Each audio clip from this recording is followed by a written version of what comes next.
Bienvenue à InfoSoir, voici les titres. Plus de 19 000 comprimés psychotropes saisis au port de Tangemed. Des comprimés arrivés à bord d'un camion de transport international de marchandises. Les détails de cette saisie dans cette édition.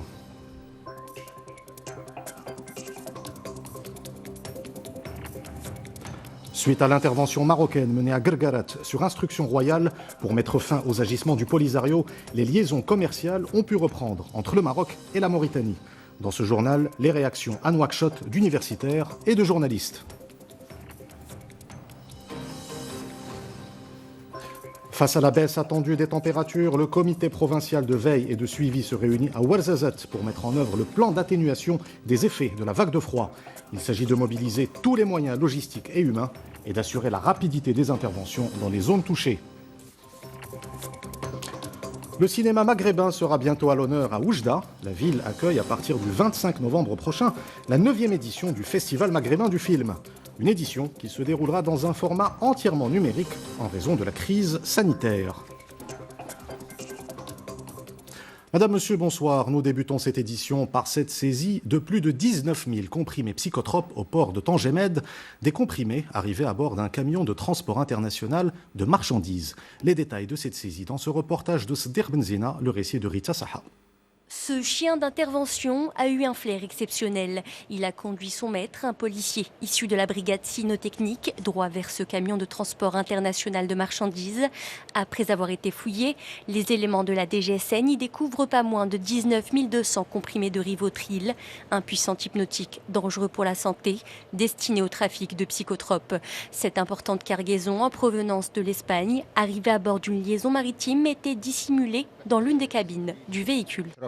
L'enquête se poursuit sous la supervision du parquet général en coordination avec les services de la police judiciaire au niveau international et national afin de démanteler le réseau de trafiquants qui propagent des produits dangereux pour la santé publique. Cette impressionnante prise a également permis la saisie d'importantes sommes d'argent en devises et d'une dizaine de téléphones portables. Le conducteur du camion a quant à lui été arrêté et placé en garde à vue. Il s'agit d'un Marocain âgé de 41 ans. L'enquête en cours permettra de rechercher d'éventuels suspects impliqués dans ce trafic, sachant que ces dernières semaines, la police marocaine avait déjà mis la main sur plus de 7000 comprimés de Rivotril lors de 2 opérations similaires en juin et octobre dernier. Pour en parler, nous recevons le professeur Mariam Liazaji, chef du service de l'addictologie au CHU Ibn Rushd de Casablanca. Professeur, bonsoir. Bonsoir. Nous l'avons vu, cette saisie concerne des comprimés psychotropes de type Rivotril. Ces comprimés sont de plus en plus utilisés par les personnes souffrant d'addiction. Comment l'expliquez-vous ? Je vous remercie pour l'invitation. Donc, de façon générale, les psychotropes, ce sont des médicaments qui sont utilisés, prescrits par des médecins et qui sont utilisés dans certaines indications thérapeutiques, notamment dans le cas d'anxiété et dans le cas, par exemple, d'épilepsie. Malheureusement, dans certains cas, ils sont détournés de leur usage. Et on sait que la consommation démarre, surtout, les consommateurs sont de plus en plus des adolescents, des jeunes. Et le fait que ces adolescents cherchent le plaisir, les sensations fortes, d'être dans un groupe.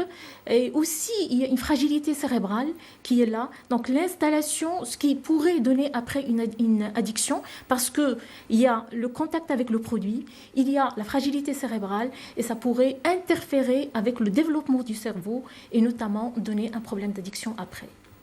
Le Rivotril, vous l'avez dit, est avant tout un médicament, mais lorsqu'il est utilisé comme stupéfiant, quels sont les effets immédiats qu'il produit sur la santé ?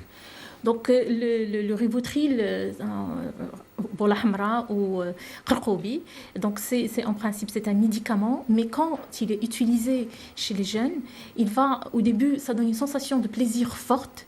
Le jeune il nous dit je veux planer. Je veux sentir des sensations fortes, la sensation de plaisir. Mais malheureusement, au début, ça donne ces sensations de plaisir. Mais après, il y a l'effet de la tolérance. C'est-à-dire le corps va s'adapter à ce produit et va développer une tolérance. Il va demander de plus en plus de consommer. Il va augmenter les doses. Et quand il ne consomme pas, il va y avoir un syndrome de sevrage, qu'on appelle un syndrome de sevrage. C'est-à-dire qu'il va être irritable, anxieux. Et il va être parfois peut avoir une agressivité, un trouble de comportement, trouble de mémoire. Et il peut faire des choses, il dit voilà, je ne me rappelle pas de ce que j'ai fait. Donc là, les effets sur le cerveau et sur le comportement, changement de comportement, ce qui va donner parfois des problèmes avec la justice et des problèmes de façon générale dans son entourage. Et justement, professeur, vous êtes spécialiste en addictologie. Comment parvient-on à soigner ce genre d'addiction ? Alors, premièrement, il faut la motivation de la personne. Quand il est motivé, ça nous facilite la tâche, mais quand même quand il n'est pas motivé, on essaye de travailler avec lui sur la motivation pour arrêter. Bien sûr, il y a des médicaments, parce que le fait d'arrêter la consommation, il va y avoir des signes de sevrage qui vont pousser le jeune à reconsommer une deuxième fois, donc on l'aide avec des médicaments, et aussi des psychothérapies, notamment ce qu'on appelle des psychothérapies comportementales et cognitives, qui vont aider le jeune à s'en sortir. Il y a aussi un élément très important, c'est la famille. On implique la famille dans la prise en charge parce que la famille devrait comprendre qu'est-ce que ça veut dire une addiction, c'est-à-dire que c'est une perte de contrôle. C'est pas le jeune, juste il ne veut pas arrêter, mais c'est très difficile pour lui. Donc ça, c'est très important le travail avec la famille. Et aussi la prévention. La prévention joue un rôle très important. Démarrer la prévention à un âge jeune, ne pas être en contact avec ce produit parce qu'on voit que les méfaits sont vraiment c'est grave. Parfois il y a des troubles de comportement graves. Donc le fait de prévenir à un âge précoce, ce serait l'idéal. Et notamment les préventions, ça peut être dans les écoles, dans la famille, les enseignants. Donc tout le monde est impliqué dans cette prévention pour éviter ce contact avec ce produit à un âge jeune. Professeur Mariam Liazaji, chef du service de l'addictologie au CHU Ibn Rushd de Casablanca. Merci d'avoir répondu à notre invitation. Merci pour l'invitation. Place à présent au bilan quotidien du Covid-19. Le ministère de la Santé annonce 4 702 nouveaux cas de coronavirus au cours des dernières 24 heures. Le ministère annonce également 74 nouveaux décès. 4 499 guérisons supplémentaires ont été enregistrées. Et face au Covid-19, le gouvernement décide de prolonger pour 4 semaines les mesures préventives en vigueur au niveau du Grand Casablanca, dans les préfectures de Casablanca et de Mohammedia et les provinces de Nouassar et Mediouna, ainsi que dans les provinces de Berchid et Ben Slimane, et cela à compter du dimanche 22 novembre à 21h. C'est ce qu'annonce ce soir un communiqué du gouvernement. Et à travers le pays, les établissements de santé s'adaptent et continuent de renforcer leurs dispositifs face au Covid-19. Même dans les centres d'hémodialyse, des unités sont réservées aux patients souffrant à la fois d'insuffisance rénale et de coronavirus. Exemple à Tahannaout, dans la région de Marrakech. Dans ce reportage de Lahsen Houban et Adil Bouskri, le récit est de Jazia Al-Hamari. Ils sont plusieurs dizaines à venir faire leur séance d'hémodialyse dans ce centre de Tahannaout. Ces patients atteints d'insuffisance rénale trouvent le moyen, malgré la crise sanitaire, de poursuivre leurs soins. Des soins prodigués dans le plus grand respect du protocole sanitaire en vigueur, notamment pour les personnes ayant contracté le Covid-19. Depuis le début de la pandémie, nous avons pris toutes les mesures sanitaires afin de protéger les malades, mais aussi le staff médical. Des malades qui viennent souvent de zones reculées, un trajet contraignant et coûteux pour ceux en situation de précarité. Pour pallier ce problème, 2 minibus ont été remis dans le cadre de l'initiative nationale pour le développement humain à l'association provinciale en charge de la gestion de ce centre. Certains manquent leur séance à cause de cette problématique du transport. Parfois, ce sont nos ambulances qui assurent cette tâche ou des bus scolaires. Je viens de très loin. Je parcours près de 70 km pour venir. Je prends un bus, puis un taxi et enfin un autre bus. Pour un coût global de 790 000 dirhams, ces véhicules ont pour objectif de faciliter et permettre le transport de ces patients à titre gracieux, une initiative qui bénéficiera à 91 personnes souffrant d'insuffisance rénale et issues des régions éloignées. Et vous le savez, une campagne nationale de vaccination contre le Covid-19 sera bientôt lancée. À l'instar du Maroc, d'autres pays annoncent le lancement de campagnes de vaccination. C'est le cas notamment en Espagne. Tour d'horizon avec Wadia Dada. L'Espagne se prépare à vacciner sa population, annonce faite hier par le chef du gouvernement espagnol. Selon Pedro Sánchez, une partie très substantielle des Espagnols sera vaccinée d'ici mi-2021. La péninsule ibérique, qui entend devenir l'un des premiers pays de l'Union européenne, a présenté un plan complet de vaccination, plan qui sera présenté mardi prochain en Conseil des ministres. La Hongrie, pour sa part, est en passe de devenir le premier pays de l'Union européenne à mener des essais à partir du vaccin élaboré en Russie. Le pays pourrait même envisager de produire ce traitement sur son territoire. Une annonce qui met en porte-à-faux Budapest avec ses voisins, puisque tout vaccin doit normalement être autorisé par l'Agence européenne des médicaments. Pendant ce temps, le Brésil est en train de réceptionner les 120 000 premières doses du vaccin contre le Covid-19 développé par Sinovac Biotech en Chine. Le traitement est en cours de test dans le plus grand pays d'Amérique du Sud. À l'issue de la phase 3, les Brésiliens pourraient se voir administrer courant janvier les 6 millions de doses déjà commandées. L'université d'Oxford vient de lancer l'analyse des données de la première phase des essais portant sur son vaccin développé avec le groupe pharmaceutique britannique AstraZeneca. Ce traitement expérimental recourt à un vecteur viral fabriqué à partir d'une version affaiblie d'un virus du rhume prélevé chez des chimpanzés. À la différence de la nouvelle technologie dite de l'ARN messager et développée par d'autres laboratoires.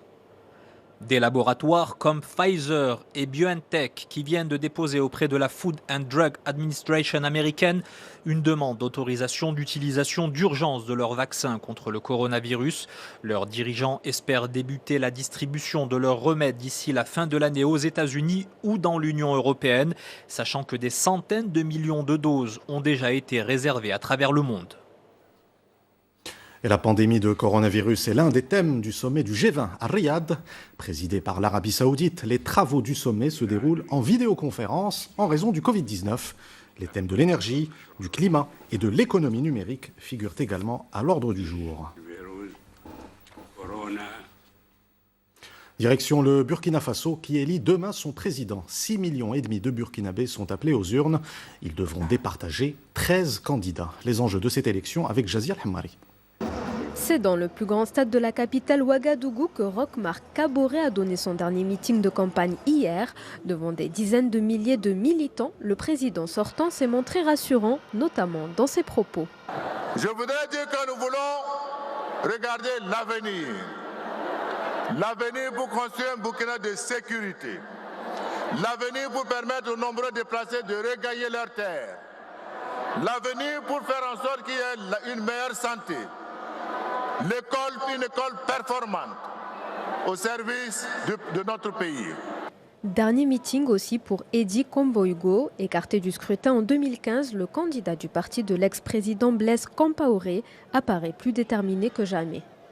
Nous avons perdu le pouvoir par la rue. Nous sommes revenus pour conquérir le pouvoir par les urnes. Et vous êtes là. Dans les rues de Ouagadougou, les préoccupations des habitants sont grandes à la veille de cette élection. 6,5 millions de Burkinabés sont appelés à élire leur nouveau président. Un vote crucial pour ce pays confronté à l'insécurité et la crise sanitaire. Si vous êtes trompé, nous sommes foutus. Nous ne voulons plus le terrorisme dans le Burkina encore. Nous voulons manger, nous sommes le chaos. Nous avons convaincu des gens d'aller voter parce que nous voulons un changement. Pour ceux qui veulent qu'ils restent au pouvoir, il faut qu'ils votent. Pour ceux qui veulent l'opposition aussi, il faut aller voter. La campagne dans l'ensemble, vraiment, ça a été vraiment du jamais vu, même si je pouvais, en tout cas je me permettais, vous pouvez me permettre. Une campagne qui s'est déroulée dans l'ensemble sans incident et de manière apaisée. Les Burkinabés sont ainsi attendus aux urnes demain pour choisir leur président parmi 13 prétendants en lice. Le Libéria exprime sa solidarité avec le Maroc. Dans un communiqué, le gouvernement du Libéria réaffirme son soutien à la cause nationale du Maroc, faisant part de sa préoccupation concernant les derniers développements dans la zone de Guerguerat. Le Libéria réaffirme sa position constante en soutien à l'intégrité territoriale et à la souveraineté nationale du Royaume du Maroc. Et suite à l'intervention marocaine menée à Guerguerat sur instruction royale pour mettre fin aux agissements du Polisario, les liaisons commerciales ont pu reprendre entre le Maroc et la Mauritanie. Le trafic routier a ainsi repris son rythme habituel. Nous avons recueilli à Nouakchott les réactions d'universitaires et de journalistes. Mamadou Diaye. Pendant plus de 3 semaines, les Mauritaniens ont vécu au rythme des violations et agressions perpétrées par les milices du Polisario. Autant dire que le retour à la normale a été vécu comme un véritable soulagement. L'appréciation du Polisario était erronée. Il n'était pas possible de fermer le passage d'El Guerguerat. Ce n'est pas une manière de résoudre le différend autour du Sahara. Au-delà des répercussions politiques, le mal a été également économique, car en s'attaquant à la zone d'El Guerguerat, les séparatistes ont porté un coup au commerce transfrontalier. L'intervention du Maroc était une nécessité, sous la supervision des Nations Unies, pour la réouverture de ce point de passage. L'économie des pays concernés a été très affectée, et notamment celle de la Mauritanie. Les derniers développements dans le sud du royaume ont même été abordés hier par les chefs d'État du royaume et de la Mauritanie, rapprochant encore plus Rabat et Nouakchott. Et les derniers développements à Guerguerat sont suivis de près par les Marocains résidant à l'étranger. C'est le cas notamment en Belgique et aux Pays-Bas, où les membres de la communauté marocaine réaffirment leur attachement à l'intégrité territoriale du royaume. Rizan Taibi. Malgré la distance, les Marocains des Pays-Bas ont suivi avec intérêt les événements qui ont marqué la semaine dernière le poste frontière de Guerguerat. Ils saluent chaleureusement l'opération menée sur haute instruction de Sa Majesté le roi Mohamed VI pour débloquer et sécuriser cette zone où le Polisario a fait incursion. Je remercie le Maroc et son armée d'avoir libéré ce passage qui a été investi par le Polisario, et cela sans effusion de sang. Je remercie Sa Majesté le Roi et les phares. C'est une opération qui a été menée d'une main de maître. L'intervention de l'armée marocaine, sur instruction de Sa Majesté le Roi Mohamed VI, a été d'une grande intelligence. Ce poste frontière est économiquement et stratégiquement très important. Il relie l'Afrique à l'Europe. Côté ouest de Walsberg, c'est le même intérêt. Les Marocains de Belgique, le groupe ethno-culturel issu de l'immigration le plus important démographiquement du pays, suivent avec attention ce dossier. Je salue la clairvoyance et l'action mesurée de Sa Majesté le Roi Mohamed VI et l'efficacité de toutes les unités de nos forces armées royales.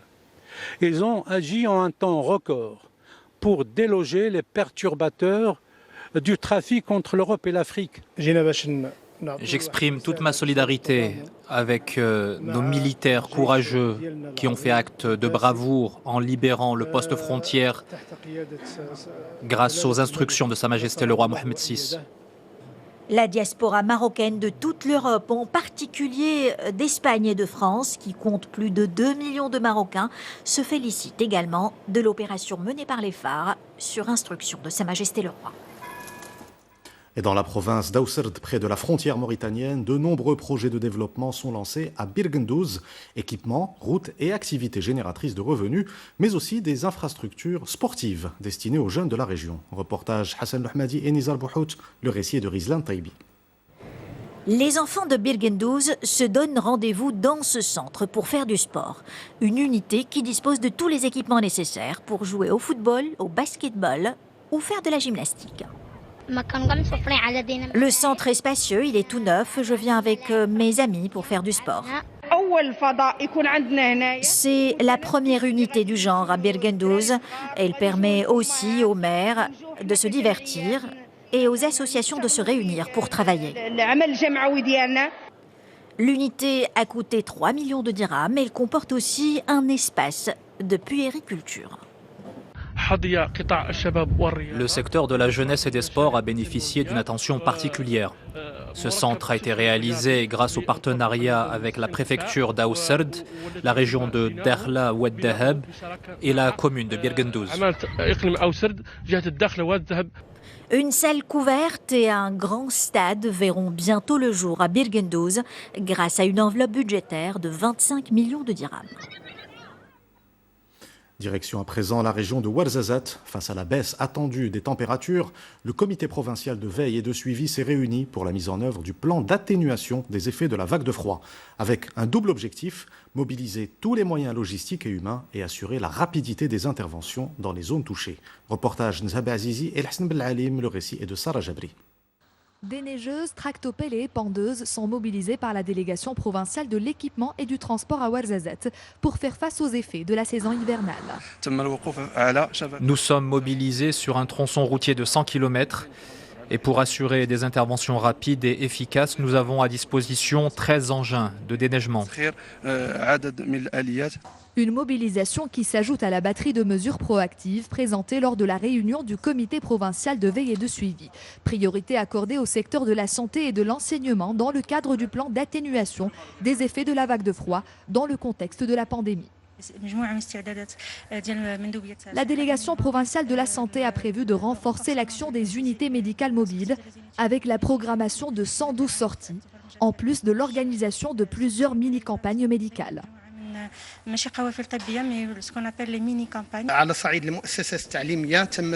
Nous avons procédé à la distribution de 226 tonnes de bois de chauffage et de couverture dans les différents établissements relevant de la province, en plus de l'amélioration des repas au profit des élèves. Dans cet élan de mobilisation et de prévention, du matériel d'intervention en situation d'inondation et de chute de neige a été également distribué aux comités locaux de vigilance. Rendons-nous maintenant à Fnideq, dont les habitants ont fait ce matin une étrange découverte.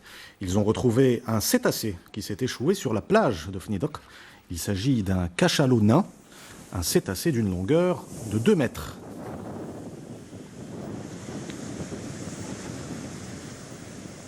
Et pour mieux comprendre ce phénomène naturel, je vous propose d'écouter Hussein Nibani, président de l'association Agir à Al-Husseima. Il s'agit effectivement d'un cachalot nain, vu d'ailleurs sa taille. En fait, ce n'est pas un cétacé habituel en Méditerranée parce que ce cétacé, qui est le cachalot nain, vit plutôt dans les eaux tièdes des océans. Pour expliquer son échouage, il y aurait plusieurs causes. Étant donné qu'il y a beaucoup de menaces au niveau du détroit de Gibraltar, et d'abord par le grand flux de la navigation, et donc il aurait pu peut-être probablement être touché par une hélice, ou aussi il y a la pollution sonore qui affecte l'orientation de ces animaux, donc qui vraiment s'orientent à travers les océans, et donc la pollution sonore peut nuire à son orientation. De la gastronomie à présent avec le célèbre chef Mouha. Il a décroché la 3e place lors de la finale du championnat du monde de tapas à Valladolid en Espagne. Il a présenté un plat typiquement marocain. Nos équipes ont rencontré chef Mouha à Marrakech. Reportage d'Hassan Houban et Adil Bouzkri, le récit de Rita Saha. Tel un chef d'orchestre, face aux caméras, Mohamed Feddal manie ses instruments à la perfection. Pour cette recette, le passionné de cuisine a choisi des ingrédients locaux, entre huile d'olive, lentilles, safran, pousses de fenugrec, graines de nigel, curcuma et autres épices incontournables de la gastronomie marocaine. Sur le lieu du tournage, les parfums et saveurs fusent et donnent le ton. Pour beaucoup d'occidentaux, la cuisine marocaine est synonyme de couscous, de tagine, de pastilla ou de harira, mais c'est tout. On essaie donc de manière artistique de les familiariser avec d'autres plats, car vous savez, une 50aine de journalistes de plusieurs pays sont présents à ce concours. Pour ses 4e championnats du monde de tapas de Valladolid, le chef Mouha a dû voir les choses en plus petit, sans pour autant perdre en qualité. Depuis sa ville Marrakech, il a ainsi pu coacher à distance un chef espagnol pour préparer la sauce, les feuilles de msemen et donner naissance au trid robe flamenco, un plat traditionnel revisité qui a eu beaucoup de succès auprès du jury du prestigieux concours. Je suis heureux d'avoir représenté le Maroc et d'avoir remporté la 3e place. Je suis fier du résultat car les tapas ne font pas partie de nos traditions. Je voudrais dire aux futurs cuisiniers d'apprendre avant tout les fondamentaux de la cuisine marocaine et par la suite d'innover s'ils le veulent. Je suis content que mon père ait gagné la 3e place. Je suis fier de travailler avec lui, notamment au niveau de la cuisine marocaine. J'espère même le dépasser un jour. Même à distance, face aux 15 autres finalistes, le chef Mouha, déjà primé à de nombreuses reprises, a une fois de plus brillé. Une belle récompense qui a permis à ce génie de la cuisine de faire découvrir la richesse de la gastronomie du royaume en famille et ainsi pu la faire rayonner de la plus belle des manières à l'international. Le cinéma maghrébin sera bientôt à l'honneur à Oujda. La ville accueille à partir du 25 novembre prochain la 9e édition du Festival maghrébin du film, une édition qui se déroulera dans un format entièrement numérique en raison de la crise sanitaire. Reportage Oussama Oufker et Younes Nasseri, le récit de Jazia Al-Hammari. Cette année, la capitale de l'Oriental sera privée de son tapis rouge. La 9e édition du Festival maghrébin du film d'Oujda sera numérique. Quant à la fameuse Palme d'Or et au prestigieux Grand Prix et Prix du jury, ils seront décernés en ligne. Parmi près de 80 films, le jury en a sélectionné 18. Figurent parmi eux 6 longs métrages et 12 courts métrages. Au menu de cette édition, divers ateliers numériques, des colloques, des rencontres, mais aussi des masterclass à distance portant sur le 7e art, un 7e art qui se veut résilient malgré la conjoncture actuelle. Nous avons tenté de travailler différemment cette année. Le festival sera 100% digital. Nous serons présents à travers les réseaux sociaux et notre site internet. Placée sous le thème L'Oriental du Maroc, un carrefour du cinéma maghrébin, cette édition inédite se tiendra du 25 au 29 novembre prochain, une manière de continuer à faire rayonner le cinéma maghrébin. Découvrons à présent ces images d'un sous-marin chinois au fond de l'océan, dans la plus grande fosse marine au monde, dans l'océan Pacifique. L'appareil chinois est descendu à plus de 10 000 mètres sous l'eau. À son bord, 3 chercheurs. Le sous-marin a pour mission de prélever des échantillons biologiques et d'observer les différentes espèces des fonds marins. Et ne manquez pas ce soir sur 2M, Lila Sahartna, une émission consacrée à la chanson marocaine en ce mois de novembre, marqué par le 45e anniversaire de la Marche verte et par la célébration le 18 novembre de la fête de l'indépendance. Avant de nous quitter, je vous rappelle l'une des principales informations de cette édition.